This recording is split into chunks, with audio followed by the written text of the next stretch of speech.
एक जंगल में साध नामक मुनि रहते थे। उन्होंने तप करके बहुत सी विद्या हासिल की।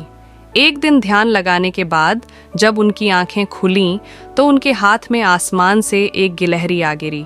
वह गिलहरी खून से लथपथ थी, क्योंकि वो चील के पंजों से छूटकर मुनि के हाथ में आ गिरी थी। गिलहरी मौत के डर से कांप रही थी। मुनि को उसके ऊपर दया आ गई। उन्होंने सोचा, क्यों न इसे अपनी विद्या से अपनी बेटी बना लूं। मेरी पत्नी कब से संतान प्राप्ति की चाह रख रही है, लेकिन उसके भाग्य में संतान है ही नहीं।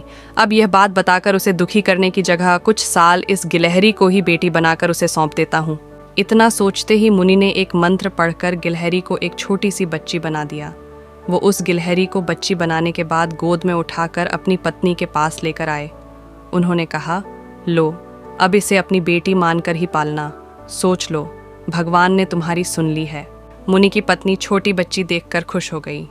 अब गिलहरी से बच्ची बनी लड़की मुनि के घर में बड़े लाड़ प्यार से पलने लगी।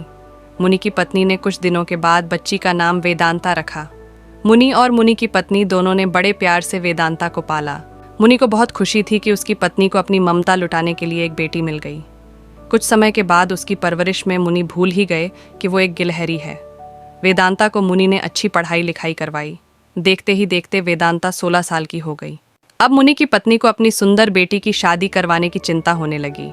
उन्होंने यह बात मुनि से की। अपनी बेटी की तरफ देखते हुए मुनि को भी लगा कि इसका अब विवाह हो जाना चाहिए। मुनि ने अपनी पत्नी से कहा कि तुम चिंता मत करो, मैं इसके लिए योग्य वर ढूंढ लूंगा। मुनि को लगा कि मेरी बेटी बहुत सुंदर है और उसकी शिक्षा दीक्षा भी अच्छी हुई है।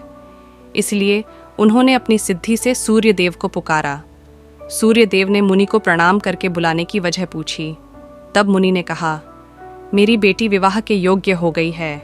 मैं चाहता हूं कि आप इसके पति बने। सूर्य देव ने कहा, आप एक बार अपनी पुत्री से पूछ लीजिए, अगर उसे मंजूर है तो मेरी तरफ से भी हाँ है। तब वेदांता बोली, पिताजी, ये बहुत गर्म है, मैं इनके पास नहीं जा पाऊंगी और ना ही इन्हें देख पाऊंगी। मुनि ने वेदांता से कहा, कोई बात नहीं, हम दूसरा वर देख लेंगे। तभी सूर्य देव ने कहा, हे मुनिवर, मुझसे श्रेष्ठ बादल है, आप उनसे बात कीजिए, वह मेरे प्रकाश को भी ढक देते हैं। मुनि ने अब बादल को याद किया। बादल गरजते हुए मुनि के पास पहुंचे और उन्हें नमस्कार किया। इस बार मुनि ने सीधे वेदांता से पूछा, क्या तुम्हें यह वर पसंद है? वेदांता ने जवाब दिया, पिताजी, मेरा रंग गोरा है और इनका काला, हमारी जोड़ी अच्छी नहीं लगेगी। तब बादल ने मुनि से कहा, आप पवन देव को बुलाइए, वे मुझसे श्रेष्ठ हैं, उनमें मुझे उड़ाकर इधर से उधर ले जाने की ताकत है। अब मुनि ने पवन देव का स्मरण किया। पवन देव के आते ही मुनि ने अपनी बेटी से पूछा, क्या आपको यह वर पसंद है?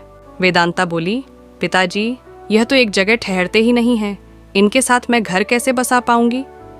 इस बार मुनि ने पवन देव से पूछा, मुझे अपनी पुत्री के लिए वर की तलाश है, आप बताइए कि आपसे श्रेष्ठ कौन है?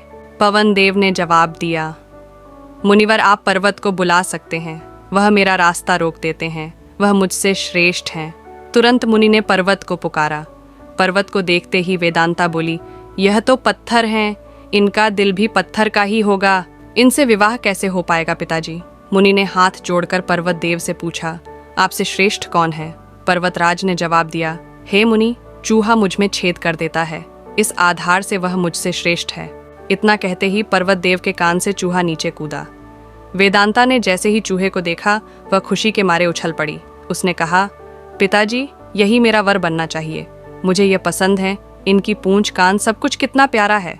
मुनि ने सोचा, अहो, मैंने एक गिलहरी को मंत्र विद्या से इंसान तो बना दिया, लेकिन इसका दिल अभी भी गिलहरी वाला ही है।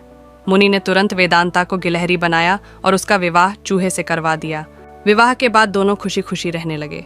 कहानी से सीख, इंसान चाहे बाहर से कितना भी बदल जाए, लेकिन उसका दिल वैसा ही रहता है।